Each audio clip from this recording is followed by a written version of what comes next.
Hi folks, welcome back here with another episode on our Tune In Tuesday series of the Back to Divinity podcast. This is a bit delayed. It's been about 2 weeks since I released the last video, really around the time in which Back to Divinity reached a year anniversary.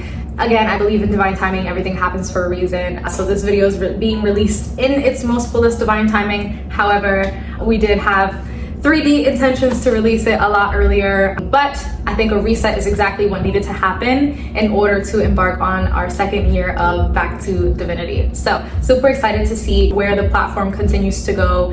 And again, if you really want to understand why Back to Divinity exists in the first place and what its goals, desires, longer term vision is, please go back to the first ever video that was released on Back to Divinity as it answers all of those questions. So as we embark on the second year, we are still going to be focusing on how we can use the energies to best co-create. And co-creation is super important because a lot of the topics nowadays, people are talking about how we can manifest our reality.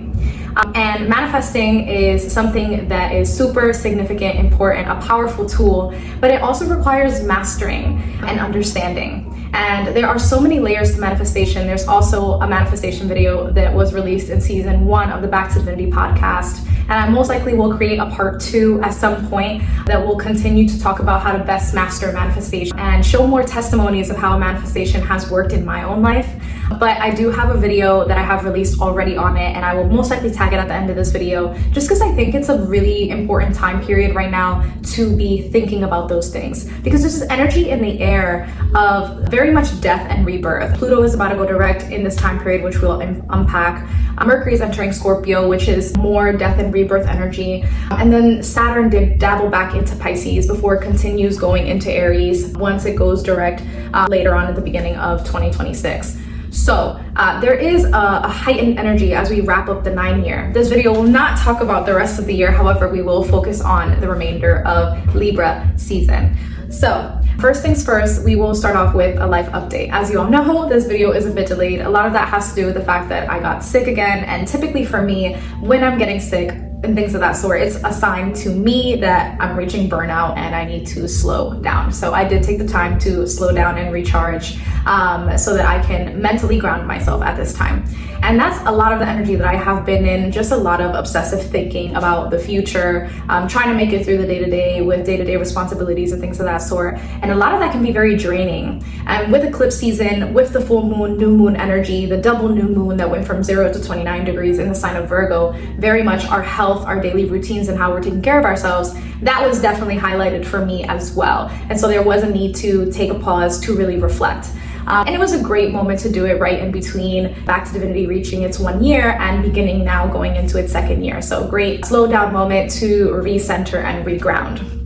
And so I took that energy as well and focused on how I can reground in all areas of my life, starting with centering myself. So as I was diving into the tarot message for the collective of Back to Divinity and those in which this video will find, it was very reflective of also the energies that I have been in, and I guess, again, collective energy, so I'm not surprised.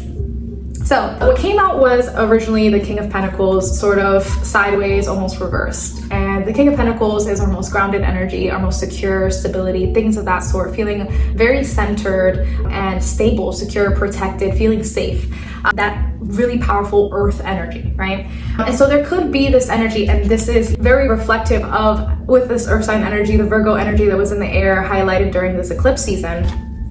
And then the Nine of Swords, which is very much being in one's head and trying to get through or past any sense of lingering thoughts, obsessive thinking, anxiety, and things of that sort. Darker emotions, heavier emotions, big feelings, right? Big thoughts. Loud mental chatter is sort of the energy of that. So there could be this energy, and very reflective of what I've been going through as well. So you're not alone. This is the energy in the air for a reason. These things are being highlighted for a reason. It's meant to trigger some sort of momentum. It's meant to trigger some sort of action-oriented energy to make change, to go in different directions, to pivot, to reroute. And so with this Nine of Swords, King of Pentacles sort of sideways energy, our energy around what makes us feel most secure, stable, and grounded is being sort of rocked, like the boat is being rocked. Our sense of stability, our sense of security, our sense of grounded, a sense of finding safety in what was, in our comfort, all of that is being rocked. and it's sort of pushing us past our comfort zone in a lot of ways. But ultimately, again, it is trying to steer the boat in alignment with the direction which you're supposed to be going. Not to say that where you were was not necessarily in alignment, because we're always where we need to be. However, it is pointing to the fact that where you need to be is now going to shift into a new direction. And so that energy with the Page of Cups on the bottom of the deck, when I pulled on the collective energy, is very much highlighting this energy around our dreams, our passions, our desires, our creativity, our sparks of inspiration. And those things are sort of hidden, and they need to be sort of unpacked or uncovered or brought to the surface from underneath whatever gunk is, that mental chatter, all of that's blocking it from being able to rise up. So with this energy, and we'll get into it with the astrology that's coming up, there is a sense of uncovering and digging deeper into our sense of self in ways that allow for us to fully blossom in the directions in which we are meant to be going, in the new endeavors and the new journeys and paths that we are meant to be undertaking. So there is a lot of bubbling up to the surface energy. And I think the eclipse season was sort of what was highlighting the fact that something needs to give, or something needs to change, or some habit needs to go, or some environment needs to change. And it wasn't that the change was actually happening, but more so that things started to be highlighted or brought to your attention to let you know, hey, this needs to change, or hey, this needs to go, or hey, this needs to stop. And so that energy is sort of going to continue to linger with Libra season as we are more decisive with the scales. Things are being brought to justice, decisions are being made, things are being changed, as Libra is this cardinal energy that we are in right now and will continue to be in through October until we get into Scorpio season. But until then, because again, Scorpio is that death and rebirth energy, so that's what propels this change in the first place. Libra season is going to start bringing things to balance in order for us to fully rise up like the phoenix come Scorpio season. So let's talk about now the astrologies. Mercury is entering Scorpio on October 6th, and this video is being released on October 7th. So we will be already a days into Mercury and Scorpio energy. So Mercury is our planet of communications, conversations, social networks, social gatherings, social energy, our curiosity to learn, and things of that sort. Our mental questions, our mental chatter, all of that is our Mercury energy. And that is going into the sign of Scorpio. Scorpio is the deeper layer energy. It's our death and rebirth energy, meaning that it brings things up to the surface to allow for transformation. It allows for shedding of the skin like the snake, right? It allows for that butterfly sort of effect where you're going through the journey of going within, growing, shedding, and then fully rising up like the beautiful butterfly that we all have the potential to be. But in order for that to happen, we need to first authentically connect with ourselves, and that is going into the deeper core, our deeper layers, which is that scorpionic energy, our intensity, right? And so with Mercury entering into that energy, we could start to see that we start expressing ourselves in a way that is more in alignment with ourselves. And in order to fully get there, and there may be triggering conversations, more intense communications, life-altering messages and news coming your way. There could be conversations around grief, or simply conversation around loss of anything in your life, whether that is leaving a job, leaving a person, leaving a relationship, leaving a place, whatever that looks like. Deeper conversations, deeper mental thoughts, and all of it ultimately is allowing for you to shed, feel deeply, and uncover layers that allow for you to release weight so that you can then rise up in your glory, right? And so that can be very much highlighted with Mercury and Scorpio. There could be powerful exchanges in terms of intimacy. So whatever intimacy feels and looks like for you, that can also be highlighted with Mercury and Scorpio. So yeah, of course, that also is in connection to, simply sex. Sex can also be highlighted, sexuality, your sensual nature, all of those things can be highlighted with Mercury in Scorpio. Alrighty, so that's something to look out for the time period of, majority of Libra season and the majority of October. And then we have our full moon in Aries literally the next day, happening at 14 degrees. So this full moon in Aries, just saw a butterfly and we're talking about butterflies. But anyways, this full moon in Aries is very significant to the fact that full moon energy is culminations, endings, cycle closure, and things of that sort. Aries energy is the first sign of the zodiac. It's embarking on this new beginning journey. It's embarking on new things, jumping into the unknown. So that's that Aries energy. It's the baby when it's coming out of the womb, right? And so that being said, whatever is sort of been hidden, again, with Mercury entering Scorpio at around the same time which this full moon Aries energy is happening, there could be conversations or expressions of yourself that are becoming more in alignment. So that's you being bold and assertive and saying no to whatever is stopping you from fully being in your most authentic energy. It's breaking into more independence. So breaking away from things that are stopping you from feeling free. And you feel that sort of confidence, that sort of push to break away with these energies in the sky. Additionally, there could be this energy around self versus the other that's being highlighted, as Aries energy is opposite Libra. Aries is the first house, our identity, our sense of self. And like the baby when it's coming out of its womb, it has no sense of self. And it learns its sense of self through observing others at first and absorbing from it. And then from there, throughout its journey, the rest of its journey, it uncovers who they are at their core. But that doesn't happen immediately with Aries energy. So there is this sort of call to shed whatever is stopping you from fully embodying who you are, right? There could be this energy around questioning, how is it that my sense of self and how I perceive myself is being impacted by how others are perceiving me? How is it that there is a difference between how others are perceiving me versus how I perceive myself, and vice versa? So that energy could also be highlighted in the air. You could be called to want to change your appearance with Aries energy, how we express ourselves, especially with the Scorpio energy. There could be some death and rebirth into how you express yourself, whether that's physically or whether that's how you're speaking, whatever it is, your expression could be altering at this time.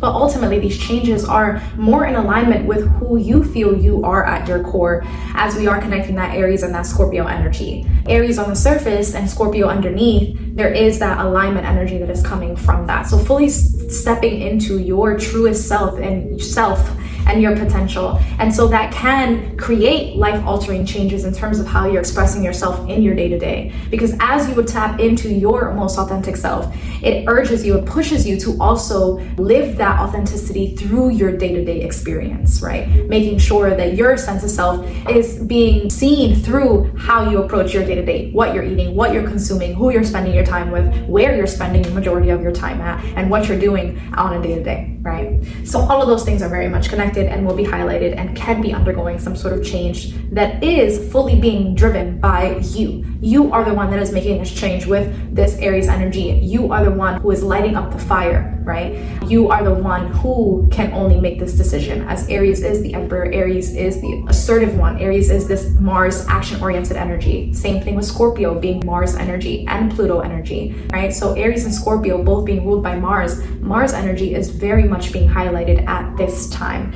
And from what I remember in the previous video, I believe Mars is in Scorpio. So that being said, with Mars energy also in Scorpio, Mars is very much dominating the astrological energies for the month of October. So that being said, death and rebirth is bound to happen. That is giving quick pivots, quick changes, endings to things, and moving in different directions. Again, all a little bit more in alignment with our truest self, all a little bit more in alignment with our deepest core, and therefore expressing that change on our day-to-day, and therefore causing us to be more assertive in what we're going to be saying yes to and what we will be saying no to.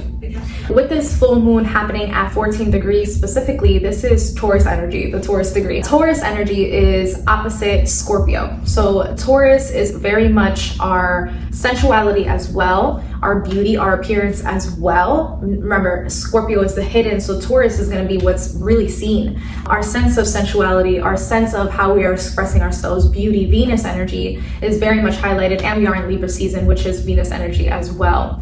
So that being said, there could be some sort of changes that impact your finances, as Taurus is our finances, your relationship to beauty, your relationship to how you are showing up physically in terms of appearance.